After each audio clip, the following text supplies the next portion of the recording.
Rumah Perdana Menteri Israel Benjamin Netanyahu di Kaisaria kembali menjadi target serangan teror pada Sabtu 16 November malam.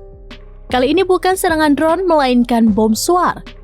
Radio Angkatan Darat Israel melaporkan 2 bom suar ditembakkan ke rumah Netanyahu. Tidak ada kerusakan dalam insiden tersebut. Perdana Menteri Netanyahu dan keluarganya tidak ada di rumah saat peristiwa itu terjadi. Detik-detik ledakan suar juga beredar luas di media sosial. Terlihat api menyala ketika suar tersebut meledak. Polisi Israel melakukan penyelidikan terkait pelaku serangan bom suar ke kediaman Perdana Menteri Israel. Merespon kejadian itu, pejabat Israel ramai-ramai mengutuk keras. Mantan Menhan Israel Benny Gantz mengutuk keras tindakan penembakan suar ke rumah Netanyahu.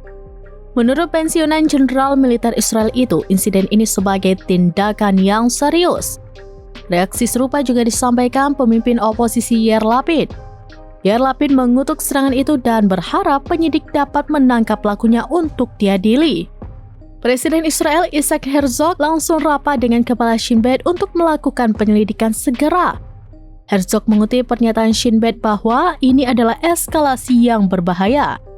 Adapun insiden ini terjadi sebulan setelah Hizbullah menargetkan rumah Netanyahu.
Download Tribun X sekarang, menghadirkan lokal menjadi Indonesia.